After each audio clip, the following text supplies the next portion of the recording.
Hello les amis, j'espère que vous allez bien. Oui, je sais que mon truc là, voilà, c'est parce que je vais installer mon thé et j'ai tellement peur de faire une connerie que je prends quelques petites précautions. Voilà. Donc j'ai fait un petit matcha avec des petits gâteaux. Voilà. C'est pas que la vidéo va être longue, au contraire, mais bon bah voilà, c'était pour passer un petit moment sympa avec vous. Et puis bah, si vous voulez vous faire un thé ou un café ou un chocolat ou un jus d'orange ou un petit verre de vin, bah écoutez, allez-y.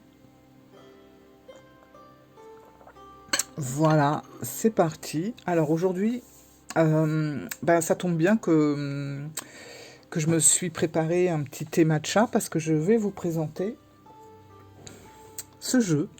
Voilà, l'oracle des sons sacrés, pratique méditative, pardon, issue du Japon ancestral. Voilà, donc une très belle boîte, toute rouge, voilà, avec le mont Fuji sur la boîte. Je vais y arriver. Donc c'est une très très belle image, je trouve, avec le fameux soleil rouge hein, qui représente le drapeau japonais. Voilà, donc c'est en aquarelle, c'est super bien fait, c'est très beau. Voilà. Donc je vais vous présenter ça. Alors, on va commencer déjà par le livre, voilà, qui est très bien fait. J'ai un petit peu survolé le livre, il est super bien fait, bien expliqué, toujours dans la... On sent, quand on lit le livre, on sent vraiment le côté zen, le côté posé, le côté tranquille de la chose. Euh, vous lisez ce livre, c'est vraiment très, très doux. Voilà. Donc c'est vraiment très bien fait. Alors, je ne sais pas trop comment faire pour vous expliquer tout ça. Euh, on va regarder le sommaire, ça va être plus simple. Donc déjà dans le sommaire, vous avez bon, ben, l'intro, comme dans tous les bouquins. Après, vous avez les bienfaits de la pratique de Kototama, ou plutôt, je dirais moi, Kotodama. Mais bon, tout est expliqué, Kototama, Kotodama, tout est expliqué dans cette rubrique-là. Après, vous avez la leçon de vie, les sons sacrés et le Reiki, les gardiens du son, qu'est-ce que les Kotodama, justement, les 5 principes du Reiki, un art réservé aux initiés, donc là on se pose la question, méthode de tirage, s'accorder au son sacré et règles de prononciation. Voilà. Et puis après, vous avez les cartes avec leurs numéros. Voilà, donc c'est vraiment très sympa. Alors là, vous avez toute l'intro, le Reiki. Bon, franchement, moi je pense que le livre, faut le lire vraiment pour saisir un petit peu tout ce que vous pouvez mettre à profit par rapport à ce jeu. Il faut vraiment tout lire. Mais vous pouvez également vous en servir comme d'un simple oracle avec les cartes que je vais vous présenter. Voilà. Et voilà. Donc là, on a vite fait le tour du livre. Ensuite, euh, les jeux. Alors par contre, regardez cette magnifique pochette. Ça nous change un peu de la pochette, là, couleur marron clair. Là, c'est vrai que c'est toujours la même couleur. Ça serait sympa de nous mettre un peu je sais pas, de changer un petit peu. Et je trouve que franchement, là, la pochette est vraiment très très belle. Regardez, on dirait de la soie. Hein. Je pense pas que ce soit de la soie, mais on dirait. C'est très très bien fait. Voilà. Et puis on va regarder les cartes.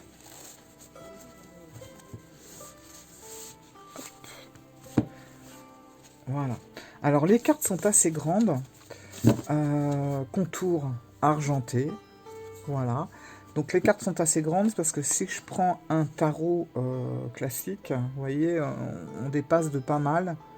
Voilà. Ce qui n'est pas plus mal parce que finalement ça nous permet de profiter vraiment des illustrations. Surtout que vous allez voir, les illustrations c'est très épuré. Donc c'est très bien que ça soit sur un format un petit peu plus grand. Donc le dos des cartes, donc magnifique. Regardez ce soleil rouge qui s'étale comme ça, je trouve ça super beau. Voilà, toujours le mont Fuji.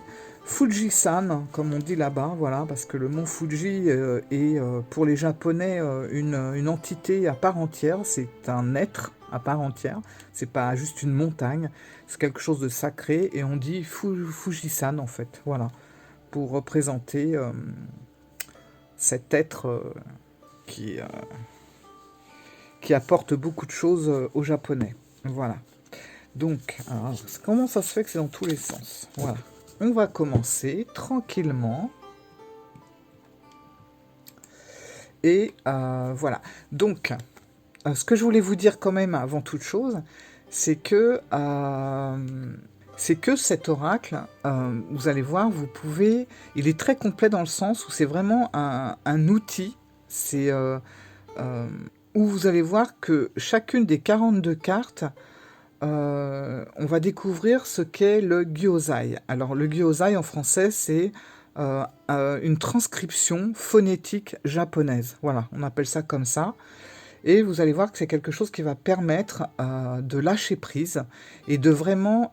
alors vous allez pouvoir répéter ces fameux kotodama. Vous pouvez les chanter, vous pouvez voilà, parler à haute voix ou tout simplement murmurer si vous voulez pas que... Voilà, parce que c'est toujours un petit peu difficile de parler une langue étrangère quand on la maîtrise pas vraiment. Donc parfois on préfère murmurer plutôt que de parler à haute voix, mais vous pouvez le faire sans problème. Et vous allez voir que ça va vous permettre de lâcher prise et que vous allez rentrer en résonance avec ces fameux sons. Vous allez voir grâce à un QR code qui est dans le carnet. J'aurais dû vous le montrer, je vous le montrerai après. Qui va vous permettre d'écouter en audio ces fameux gyozai. Voilà. Et vraiment, c'est quelque chose qui... Alors, on dit que c'est des sons qui vous guident vers un lieu sacré, qui est un petit peu comme le magicien du Rider-Waite, vous savez, qui est vraiment entre terre et ciel. Vous voyez, ce magicien qui montre le ciel et qui a sa main vers le bas pour la terre. Bah, c'est un petit peu ça. C'est vraiment l'instant présent. Voilà. De toute façon, on ressent vraiment toute cette philosophie japonaise qui est vraiment présente hein, partout. Au niveau de toutes les générations, il y a cette philosophie qui perdure, et ça c'est très bien, que vous ayez 80 ans ou 12 ans. C'est exactement la même chose, on sent que c'est très très important et que ça reste toujours quand même super présent. Voilà. Donc on va commencer à regarder les images, donc les illustrations des cartes. Alors vous voyez, c'est plutôt assez épuré. Alors c'est vrai que moi, quand c'est très épuré comme ça sur un fond blanc, c'est pas ce que je préfère. J'aime bien quand c'est assez pas chargé non plus, mais voilà. Maintenant, je sais que là, on est dans quelque chose d'asiatique, quelque chose de japonais, et que ben, bien souvent, voilà, c'est comme la calligraphie, c'est très sobre, il n'y a pas 36 couleurs, voilà, c'est souvent du noir sur du blanc, ou avec des petites touches de couleurs comme on a là sur les cartes, mais en même temps, ça a beaucoup de charme, surtout quand on sait à quoi ce jeu, enfin, quand on sait ce que ce jeu va nous apporter. Voilà. Donc là, on a la fleur sur l'eau.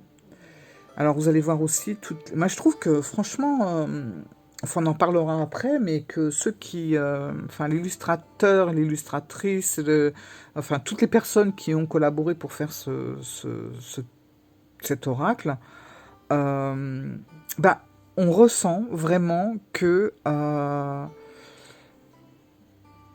c'est une union d'un Français avec une Japonaise. Voilà, on ressent vraiment parce que c'est vraiment très juste. Euh, voilà, on sent qu'il y a une connaissance de la culture. Voilà, c'est ça que je voulais dire. Contrairement, je ne vais pas donner de nom, mais à certains jeux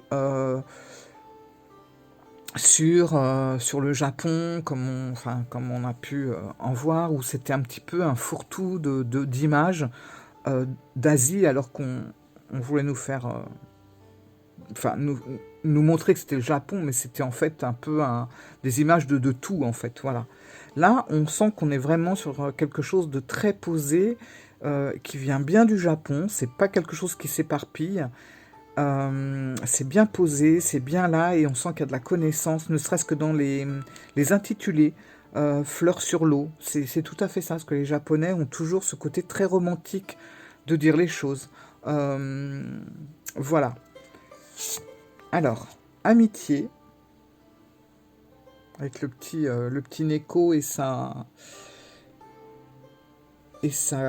orchidée. le sentier étroit. Après, on se tire une petite carte pour voir les aînés.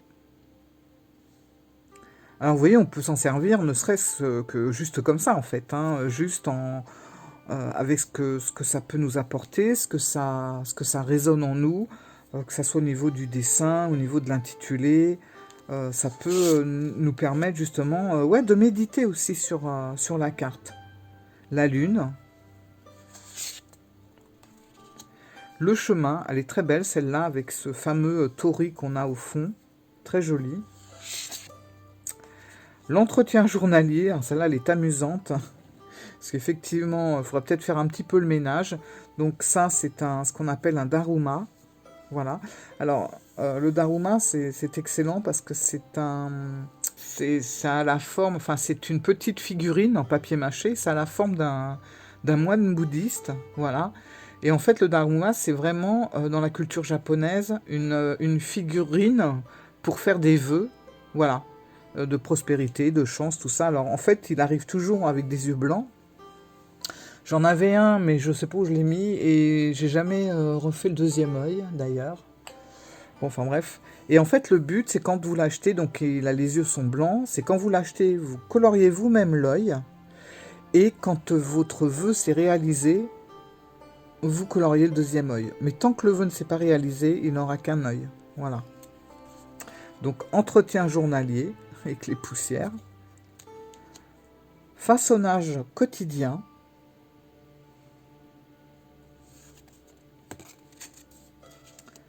La volonté. Voilà, la volonté. Avec les fameuses rivières, les rizières en terrasse. Magnifique, ça aussi, c'est tellement beau.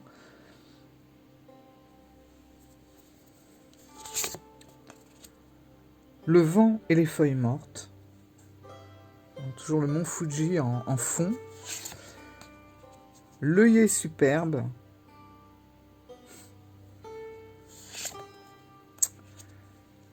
Les plantes rampantes. Alors, quand on dit les mots comme ça ne veut pas forcément, pour nous, Européens, ça ne veut pas forcément dire quelque chose. Les plantes rampantes, bon, bah nous, qu'est-ce qu'on va visualiser tout de suite? C'est une plante rampante. Un œillet superbe, qu'est-ce qu'on va visualiser tout de suite? C'est un œillet, un bel œillet. Voilà, mais on ne va pas aller en profondeur sur le message que ça peut nous renvoyer. Et c'est vrai que les Japonais ont tendance beaucoup, quand ils parlent, à comment dire, à rendre les choses beaucoup plus romantiques, beaucoup plus jolies. Tout ça, c'est enrobé dans quelque chose de très poétique. Voilà, c'est ça. Pour vous donner un petit exemple, moi je vois, bon, j'ai un caractère un peu, bon, je suis pas chiante, enfin, je dis un peu quand même, mais voilà, je suis assez changeante. Bon, je suis Verseau, donc voilà, je suis souvent en tête ailleurs. Bon, je suis un peu comme ça, voilà, je suis un peu dans mes pensées. Mon mari m'appelle souvent nuage flottant, voilà. En fait, ça me fait penser un peu au nom que donnent les Indiens, vous savez. Euh, voilà, c'est un peu pareil. Ils ont tendance déjà à donner une personnalité à tout ce qui est important, mais ça peut être aussi un objet, voilà. Ça peut être un animal, ça peut être... enfin voilà, tout ça, c'est très poétique, voilà. Bon, alors, les plantes rampantes, pour nous, c'est une plante rampante, mais ça veut dire beaucoup d'autres choses. L'éphéméride, plaisir quotidien, voilà. Confiance, avec ces petits gâteaux qui contiennent des messages. Responsabilité journalière. Le remède, magnifique. Le miroir. L'apprentissage. Voilà, ça peut évoquer tellement de choses. C'est le diplôme.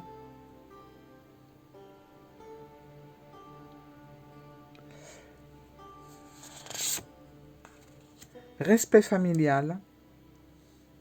Oui, bah, je reviens sur le diplôme, mais le diplôme, là, je suis sûr que vous allez vous poser la question et vous allez vous dire, mais quel rapport, franchement, ce pont, voilà, pourquoi le diplôme?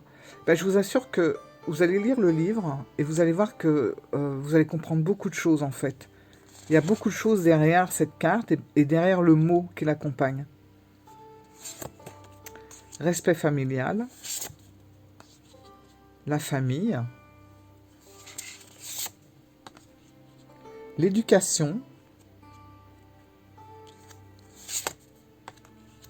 le cœur.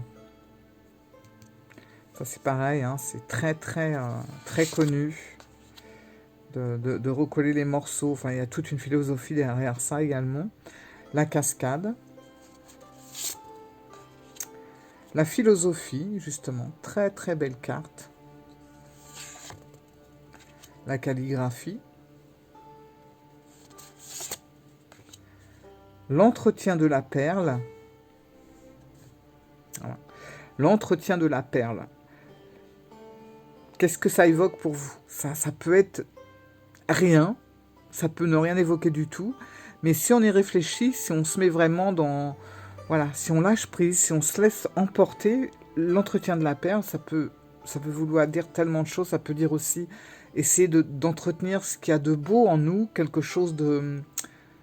ça peut être aussi, ça peut nous dire aussi de garder notre esprit propre, notre esprit clair, que voilà, enfin il y a plein de choses.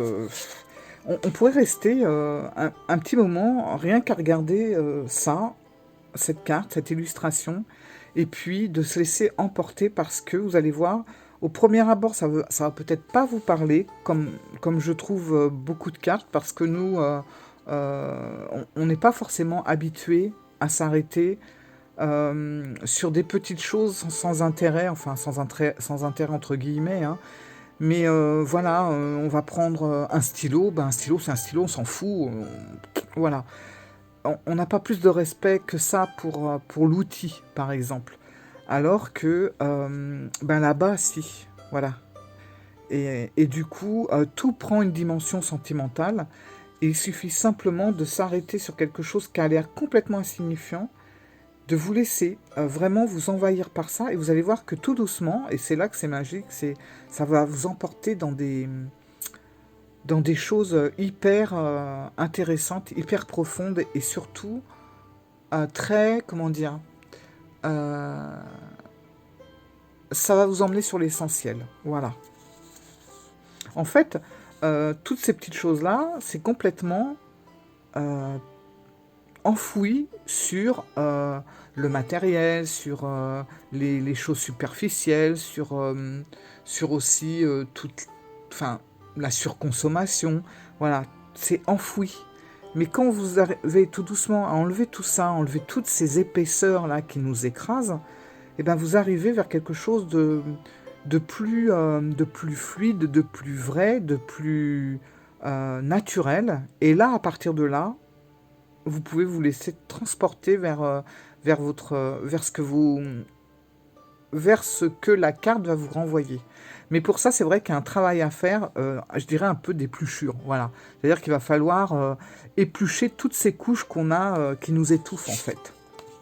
Je sais pas si c'est vraiment clair ce que j'essaie de vous dire, mais c'est un peu comme ça que je le ressens. J'ai l'impression que la majorité des cartes sont des cartes tellement pures que parfois on a du mal à les comprendre parce qu'il y a trop d'épaisseur dans notre cerveau qui étouffe un dessin qui est tout banal de base, alors que c'est loin d'être banal justement.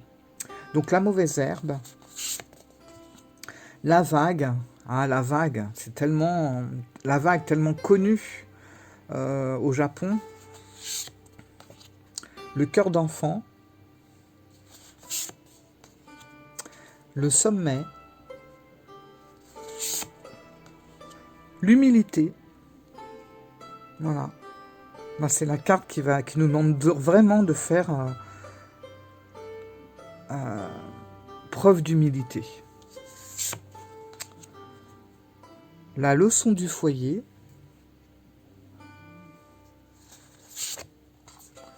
la gratitude. Voilà, avec... ben, je suppose que c'est du thé vert, hein, justement. Tiens, je vais en prendre une petite goutte d'ailleurs.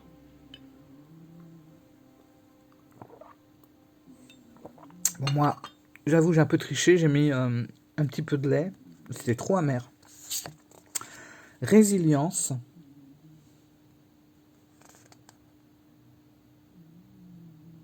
Oui, résilience. Faut vraiment se plonger dans la carte, mais vous voyez, il y a des vagues, il y a des pierres, enfin c'est un peu hostile, hein, faut quand même l'avouer, il n'y a pas beaucoup de verdure. On a juste cette petite fleur qui est là, qui, malgré tout ce qui se passe, malgré les vagues qui tapent sur les rochers, euh, bah elle est là, elle est là, profondément enracinée, à, prête à pousser en fait. Elle est ancrée, elle est vraiment ancrée. Euh, voilà, c'est... Enfin, il y a beaucoup de choses à dire, je me répète, mais philosophie nacrée, l'horloge, la lignée, voilà, avec le petit autel et les ancêtres, très très important, la mer, le long du fleuve, la vérité quotidienne, voilà. Alors, on va se prendre une petite carte et on va lire ce qu'il y a dans le livre pour essayer de mieux comprendre un petit peu comment on peut aller beaucoup plus loin qu'une simple petite image qui, à première vue, ne parle pas vraiment. Et voir comment on peut s'en servir pour méditer, tout simplement, pour méditer, pour réfléchir, pour avancer, et aussi moi j'ai envie de dire pour se nettoyer un peu aussi. Voilà.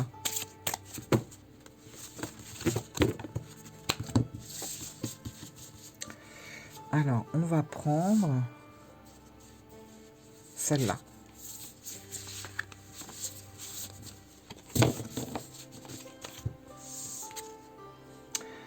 Le sentier étroit. Alors, on va voir un petit peu ce que ça nous dit. Le sentier étroit. Hop. Donc, vous avez les numéros de carte très discrets. Hein, c'est marqué ici.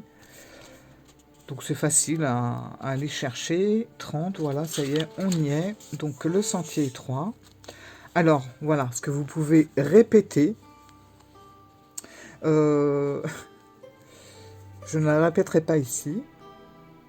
Mais en fait, à chaque fois, il faut savoir que vous avez comme un petit haïku, en fait, un petit poème qui est marqué en dessous, qui vous traduit ce qui est marqué en japonais. Donc c'est « L'étroit sentier invite les métayers à s'accorder pour circuler ». Voilà. Mon mari serait là, je vous aurais demandé qu'il vous le lise. Au pire, j'essaierai d'incruster quelque chose, voilà, pour que vous entendiez vraiment le son de cette phrase. Vas-y. 小山田のあぜの細道、細けれど、譲りて相手ぞ、静は通える。C'est un tanka. Donc c'est pas un haïku. Ce n'est pas un haïku. C'est plus long que un haïku. C'est un poème. C'est un poème qui rime 5, 7, 5 et 7, 7. C'est l'unité de ce rythme. D'accord. Ok. Le haïku, c'est juste 5, 7, 5. Tanka, c'est 5, 7, 5, plus 7 et 7. Ok, tout ça est très clair. Merci beaucoup. Alors, je vais me mettre comme ça pour que vous puissiez contempler aussi la carte. Donc, cette carte te demande de faire preuve de solidarité. Dans les rizières d'Oyamada, les chemins sont étroits. Les agriculteurs peuvent tous circuler parce qu'ils se cèdent l'un l'autre le passage. L'homme vit en communauté depuis la nuit des temps. Qu'il s'agisse du noyau familial, de la classe d'école, de l'équipe de travail, du groupe d'amis et à plus grande échelle de la société, tu es toujours entouré. Agis-tu au mieux au quotidien pour te frayer une place sur le sentier de la vie tout en cédant la route aux autres? Faire preuve de courtoisie, de politesse, d'amabilité, c'est semer un sourire dans le cœur des gens. Et comme l'autre est ton miroir, en semant un sourire, tu en récolteras 100.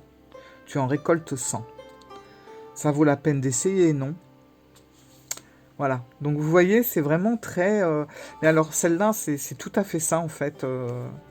C'est ça. Le Japon, c'est un pays rempli de paradoxes. Mais vraiment, c'est un grand écart paradoxal, ce pays. D'un côté, c'est un pays où très individualiste, voilà, où justement chaque Japonais a sa bulle de protection. Donc on ne rentre pas dans la bulle de protection d'un Japonais, par exemple. Il faut respecter cette bulle qu'il a autour de lui. C'est pour ça d'ailleurs qu'on ne va pas forcément faire des bisous, on ne va pas tenir la main, on va plutôt faire des courbettes en ayant un écart respectable. Voilà. C'est très important pour toujours respecter cette protection vis-à-vis de l'autre. Donc c'est quand même quelque chose de très individuel. Et d'un autre côté, c'est quand même les Japonais sont quand même très très très enfin, c'est très important pour eux que le respect de l'autre. Voilà. Donc, ben voilà, voilà, comme c'est marqué dans le livre, s'il y a un petit passage, que le chemin est très étroit, eh ben, on laisse passer. Voilà, on laisse passer l'autre. Et d'ailleurs, ce qui est très marrant, c'est que dans ce genre de situation, vous allez avoir d'un côté comme de l'autre des courbettes, et pendant au moins 5 minutes, chacun va essayer de faire passer l'autre et on n'avance pas, quoi. Donc, à un moment donné, il faut trancher et il faut qu'il y en ait un des deux qui passe. Sinon, c'est vraiment très... voilà. Et c'est tout le temps comme ça. Voilà, c'est essayer de faire au mieux pour l'autre. Au Japon, on ne prend pas ses congés payés parce qu'on a peur d'être mal vu par son collègue, mais c'est quelque chose d'inimaginable en France. En France, on s'en tape, on prend nos congés payés, si on a nos 30 jours, on prend nos 30 jours, nos 3 semaines, nos 5 semaines, on les prend, et puis si le collègue à côté ne les prend pas, c'est son problème. Là-bas, pas du tout. C'est-à-dire que c'est très mal vu si vous avez des collègues qui, eux, vont travailler, ont décidé de ne pas prendre leurs 5 semaines, qui perdront en plus. Et ben vous n'allez pas les prendre pour quelque part soutenir vos collègues qui n'ont pas pris leurs 5 semaines. Donc vous allez prendre une semaine, tant pis, vous allez perdre... Bon, ils n'ont pas 5 semaines non plus, hein, mais vous allez perdre les autres jours. Voilà, par respect et un peu par solidarité avec l'autre. Voilà. Et tout est comme ça. Voilà. Enfin bref, c'est une autre planète, comme je dis tout le temps. Mais enfin bon, voilà, c'est très très intéressant. Et ça permet de réfléchir. Alors c'est vrai qu'ici, en France, en Europe, en tout cas, on va dire surtout en France, on ne connaît pas trop l'Europe, voilà, mais en France, on est quand même assez égoïste, faut dire ce qui est, hein, vous, moi, on est tous un peu égoïstes par rapport à certains pays asiatiques. On est quand même un des pays où on va avoir des maisons de retraite, par exemple. C'est-à-dire, on n'a pas le temps de s'occuper de nos anciens. Je ne parle pas pour tout le monde, bien sûr, mais après, je comprends aussi. Hein, mais c'est simplement pour dire qu'au Japon, mais c'est pas possible. C'est pas possible d'abandonner les anciens. C'est pas possible. Et d'aller les voir même une fois par mois, même 3 fois par semaine, c'est absolument même pas envisageable. C'est un abandon total, quoi. Voilà. Donc, de toute façon, les personnes âgées là-bas ont vraiment tout pour eux. Et Ce sont des rois, ils ont la sagesse, ils ont la connaissance, les jeunes les vénèrent, ils sont très très respectés, c'est vraiment... ouais, c'est des sagesses vivantes, ils sont très très respectés. On n'a pas vraiment cette chose-là aussi développée que là-bas. Voilà, donc il y a beaucoup de choses à apprendre. Je dis pas ça parce que voilà, le Japon, c'est un pays, c'est un peu mon deuxième pays de cœur, on va dire. Je dis pas ça pour ça, mais c'est vrai que par rapport à ces cartes-là, de ce que j'ai pu, le peu que j'ai pu en voir, c'est quelque chose qui nous fait réfléchir justement sur la vie par rapport à l'autre, sur nous aussi, et puis notre lâcher-prise également, hein, essayer de méditer sur tout ça, sur le retour à l'essentiel. Voilà, moi c'est ça que j'en ai ressorti. Par exemple, je voulais prendre une carte, voilà, je voulais prendre celle-là qui, vue comme ça, n'apporte pas grand-chose, façonnage quotidien. Donc on va la lire, juste pour voir un peu de quoi ça parle. Parce qu'avoir comme ça, que ce soit le dessin ou le nom de la carte, c'est très vague. Façonnage quotidien, 4. Hop.